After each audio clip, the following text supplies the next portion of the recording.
نحمده ونصلي على رسوله الكريم اما بعد فاعوذ بالله من الشيطان الرجيم بسم الله الرحمن الرحيم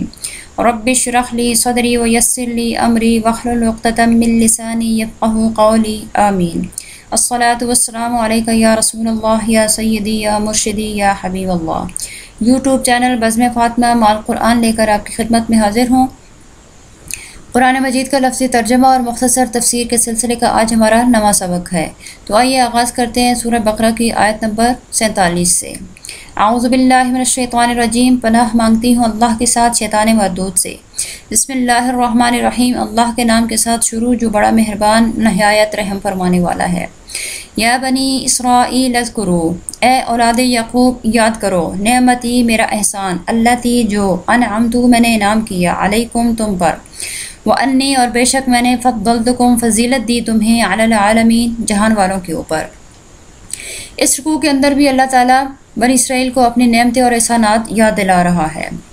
واتقوا اور ڈرو، یومن اس دن سے، لا تجزی نہیں بدلہ دے سکے گا، نفسن کوئی شخص، ان نفسن کسی شخص کو، شیئن کچھ بھی،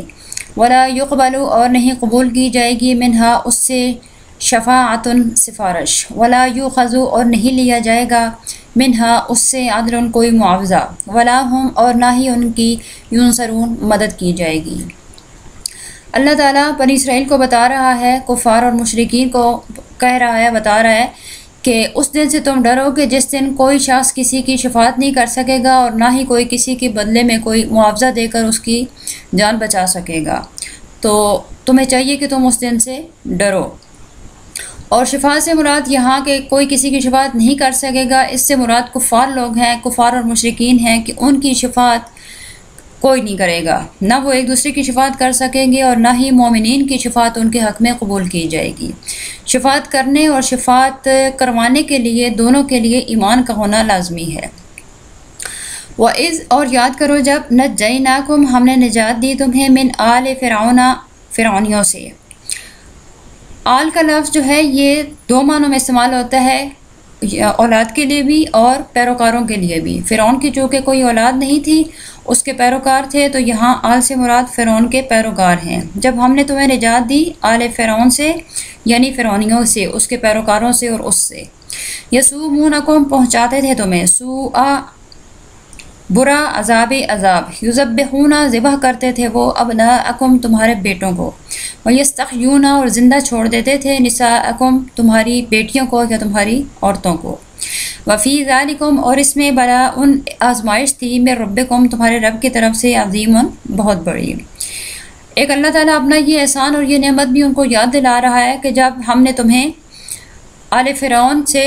ان کے برے عذاب سے نجات بخشی کہ وہ تمہارے بیٹوں کو ذبح کر دیا کرتے تھے اور تمہاری بچیوں کو زندہ چھوڑ دیتے تھے اور بعد میں ان کو اپنی باندیاں اور لونڈیاں بنا کر ان سے کام کاج کرواتے تھے، اور یہ تمہارے رب کی طرف سے ایک آزمائش تھی، اس سے بھی تمہیں اللہ رب العزت نے نجات دی. وَإِذْ اور یاد کرو، فرقنا جب ہم نے پھاڑا، بکم تمہارے لیے، بحرا سمندر کو، فَأَنْجَيْنَاكُمْ پھر ہم نے نجات دی تمہیں، وَأَغْرَقْنَا اور غرق کر دیا ہم نے، آل فرعون فرعونیوں کو، وَأَنْتُمْ اور تم تنظرون دیکھ رہے تھے. کہ جب موسیٰ علیہ السلام ان کی صدیوں سے ان مظالم برداشت کرتے آ رہے تھے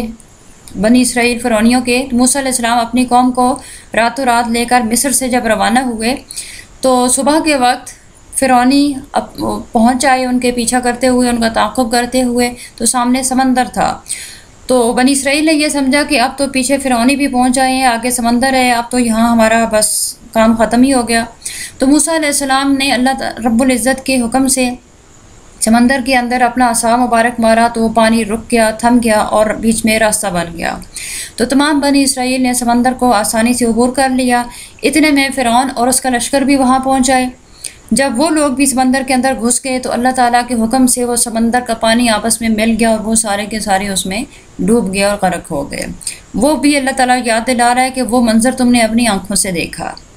وَإِذْ اور یاد کرو، وَعَدْنَا جب ہم نے وعدہ فرمایا تھا، موسیٰ سے، 40 لیلتاً راتوں کا، ثم پھر اتخذتم بنا لیا تھا تم نے، اجلا بچڑے کو. اجلا کے بعد آلہتن یا الہن کا لفظ مقدر ہے جس کا مطلب ہے معبود. پھر تم نے بنا لیا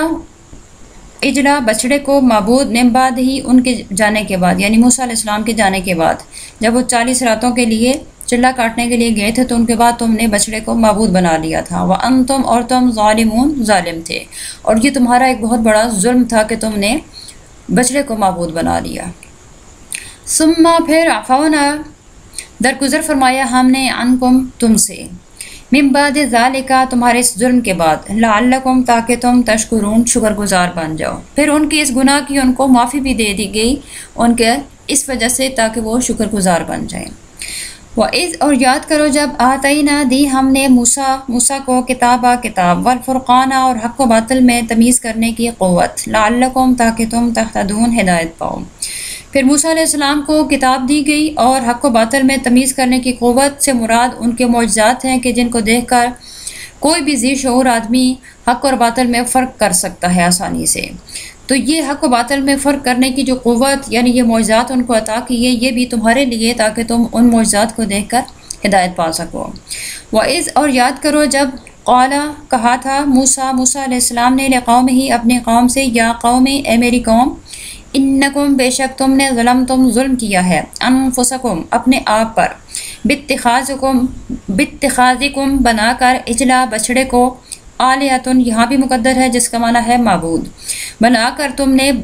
اجلا بچڑے کو معبود، فتوبو تو تمہیں چاہیے کہ توبہ کرو یا رجوع کرو، الی بارئکم اپنے پیدا کرنے والے کی طرف، فاقتلوا پھر قتل کرو انفسکم اپنوں کو، ذالکم یہی خیر لکم بہتر ہے تمہارے لیے، عند بارئکم تمہارے پیدا کرنے والے کے نزدیک، فتاب پھر رجوع فرمایا اللہ تعالیٰ نے یا توبہ قبول فرمائی علیکم تمہاری، انہ ہوا بے شک وہی تواب بہت توبہ قبول فرمانے والا، رحیم بہت رحم فرمانے والا ہے۔ موسیٰ علیہ السلام جب 40 راتوں کا چلہ کاٹ کے واپس آئے تو رات لے کر، تو پیچھے سامری نے ان کو سونے کا بچڑا بنا کر دے دیا جس کی انہوں نے پرستش شروع کر دی۔ موسیٰ علیہ السلام جب واپس آئے تو انہوں نے کہا کہ یہ تم نے بہت بڑا ظلم کیا ہے کہ تم نے شرک کیا اللہ کے ساتھ، بچڑے کو معبود بنا لیا، اور اب تمہیں چاہیے کہ تم اپنے رب کی بارگاہ میں توبہ کرو، اور توبہ کا طریقہ جو اللہ تعالیٰ نے تمہارے لیے مقرر کیا ہے وہ یہ ہے کہ فاقتلوا انفسکم تم اپنوں کو خود قتل کرو، اور اپنوں کو خود قتل کرنے کا مطلب کہ جنہوں نے پرستش نہیں کی وہ ان کو قتل کریں جنہوں نے بچڑے کی پرستش کی تھی، چاہے وہ ان کے ماں باپ ہوں، بہن بھائی ہوں، اولاد ہوں، عزیز رشتہ دار کوئی بھی ہوں، ان کو وہ اپنے ہاتھوں سے قتل کریں۔ ذالکم خیر لکم عند بارئکم تو یہی سزا تمہارے لیے تمہارے رب نے مقرر کی ہے، یہی تمہارے لیے بہتر ہے کہ تم ایسا ہی کرو۔ پھر ان کی اس سزا کے بعد یعنی انہوں نے اپنوں کو خود قتل کیا تو اللہ تعالیٰ نے فتاب علیکم ان کی توبہ قبول فرما لی، اور وہ توبہ قبول فرمانے والا رحم فرمانے والا ہے۔ وَإِذْ اور یاد کرو قلتم جب تم نے کہا تھا یا موسیٰ اے موسیٰ لن نؤمن ہم ہرگز نہیں ایمان لائیں گے، لکا آپ پر، حتیٰ یہاں تک کہ نرا دیکھ لیں ہم اللہ کو جہرتاً سامنے، فَأَخَذَتْكُمْ پھر پکڑ لیا تم کو صاعقۃ ایک بجلی کی کڑک نے، وَأَنْتُمْ اور تم تنظرون دیکھ رہے تھے۔ یہ ان کی انتہا درجے کی گستاخی تھی کہ انہوں نے موسیٰ علیہ السلام سے یہ فرمائش کی کہ ہم آپ پر اس وقت ایمان لائیں گے جب ہم آپ کے رب کو سامنے آنکھوں سے دیکھ لیں۔ اس گستاخی پر اللہ تعالیٰ نے ان کے اوپر ایک زوردار بجلی کی کڑک بھیجی جس کو وہ اپنی آنکھوں سے دیکھ رہے تھے، اور وہ ان کے اوپر آ کے گری اور اس وجہ سے ان کی موت بھی واقع ہو گئی۔ ثم پھر بعثناکم ہم نے تمہیں دوبارہ زندہ کیا، من بعد موتکم تمہاری موت کے بعد، لعلکم تاکہ تم تشکرون شکر ادا کرو۔ وہ جو بجلی کی کڑک آئی اس کی سبب ان کے اوپر موت واقع ہو گئی، تو اس موت کے بعد اللہ تعالیٰ نے ان کو دوبارہ زندگی عطا فرمائی تاکہ وہ شکر گزار بن جائیں۔ وَظَلَّلْنَا اور ہم نے سایہ کیا علیکم تم پر غمامہ بادل کا، وَأَنزَلْنَا اور ہم نے نازل کیا علیکم تم پر منّا من والسلوى اور سلوہ۔ تو بنی اسرائیل کا چونکہ اصل وطن جو تھا وہ شام تھا، یوسف علیہ السلام کے عہد میں یہ لوگ مصر چلے گئے تھے، تو عمالقہ نے ان کے جانے کے بعد شام پر قبضہ کر لیا تھا۔ جب دوبارہ یہ لوگ اپنے وطن لوٹے تو انہیں حکم ملا کہ عمالقہ سے جہاد کر کے اپنا وطن آزاد کروائیں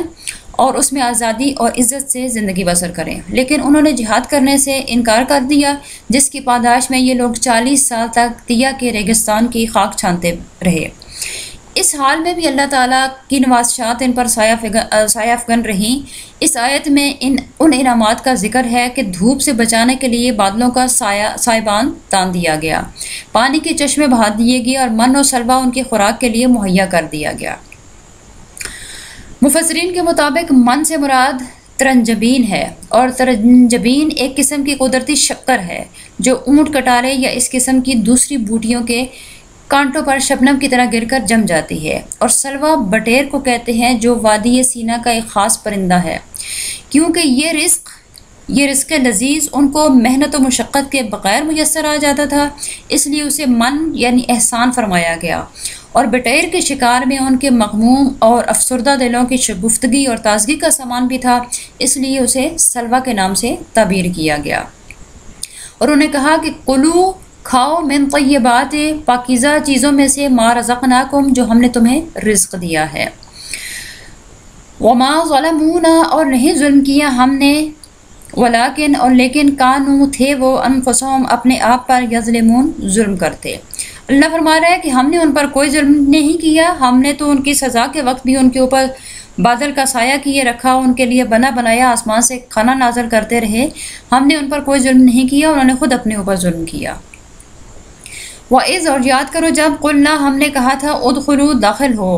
ہذہ، اس قریۃ، بستی میں، فکلوا، اور کھاؤ، منہا، اس میں سے، حیث، جہاں سے، شئتم، چاہو تم، رغدن، جتنا چاہو، وادخلوا، اور داخل ہونا، بابا، دروازے سے، سجدن، سر کو جھکاتے ہوئے، وقولوا، اور کہتے ہوئے، حطۃ، ہمیں بخش دیا جائے، نغفر لکم، ہم بخش دیں گے تمہیں، ہم بخش دیں گے تمہارے لیے، خطایاکم، تمہاری خطائیں، وسنزید، اور ہم زیادہ دیتے ہیں، محسنین، نیکوکاروں کو۔ پھر اس کے بعد جب وہ ایک بستی کو انہوں نے فتح کیا، یہ بستی کون سی ہے اس کے بارے میں مفسرین نے کچھ نہیں کہا کہ یہ کون سی بستی ہے، بہرحال جو بھی بستی تھی، ایک بستی کو انہوں نے فتح کیا۔ اس کے بعد جب وہ اس میں داخل ہونے لگے تو اللہ کا حکم یہ تھا کہ اس بستی میں داخل ہوتے وقت تم اس بستی میں داخل ہو جاؤ، اس کو تم نے فتح کر لیا ہے، اور اس میں سے تم جہاں سے چاہو، جتنا چاہو، کھاؤ پیو۔ اور جب اس میں داخل ہو تو اس کے دروازے سے داخل ہوتے وقت سر کو جھکا کر عاجزی کے ساتھ داخل ہونا، نہ کہ ایک فخرانہ انداز میں اکڑ کر کہ ہم نے یہ بستی فتح کر لی۔ تو عاجزی کے ساتھ سر کو جھکاتے ہوئے اور حطۃ کہتے ہوئے کہ ہماری بخشش فرما دے، اس طرح کہتے ہوئے تم اس بستی میں داخل ہونا تو ہم تمہاری خطائیں معاف کر دیں گے، اور ہم نیکوکاروں کو بہت بڑھا چڑھا کر دیتے ہیں۔ فبدلا، تو بدل دیا، الذین، ان لوگوں نے، ظلموا، جنہوں نے ظلم کیا تھا، قولا، بات کو، غیر، سوا، الذی، اس بات کے، قیلا، جو کہی گئی تھی، لہم، ان سے، فانزلنا، پھر ہم نے نازل کیا، علی الذین، ان لوگوں پر، ظلموا، جنہوں نے ظلم کیا، رجزا، عذاب، من السماء، آسمان سے، بما، بوجہ اس کے، کانو، تھے وہ، یفسقون، نافرمانی کرتے۔ تو پھر ان ظالموں نے اس لفظ کو ہی بدل دیا جو ان سے کہا گیا تھا کہ حطۃ کہنا ہے، بجائے حطۃ کی ان لوگوں نے خنطۃ کہنا شروع کر دیا، جس کا مطلب تھا کہ ہمیں بہت سارا کھانا پینا دے۔ تو اللہ فرما رہا ہے کہ یہ ان کا ایک ظلم تھا کہ انہوں نے لفظ کو بدل دیا، پھر ہم نے ان کے اوپر نازل کیا عذاب، رجزن، ایک عذاب نازل ہوا آسمان سے ان کی اس نافرمانی کی وجہ سے، جو انہوں نے نافرمانی کی کہ اس لفظ کو انہوں نے بدل دیا۔ ہمارا آج کا سبق یہاں پر ختم ہوا۔ اگر آپ نے ہمارے پچھلے اسباق نہیں دیکھے یا نہیں سنے تو اس ویڈیو میں ان اسباق کے بٹن موجود ہیں، ان کو پریس کریں، آپ ہمارے سابقہ اسباق بھی دیکھیں، سنیں، لائک بھی کریں، شیئر بھی کریں، سبسکرائب بھی کریں ہمارے چینل کو، اور کمنٹس میں اپنی قیمتی رائے سے آگاہ بھی کریں۔ اللہ تعالی ہم سب کا حامی و ناصر ہو۔ السلام علیکم ورحمۃ اللہ وبرکاتہ۔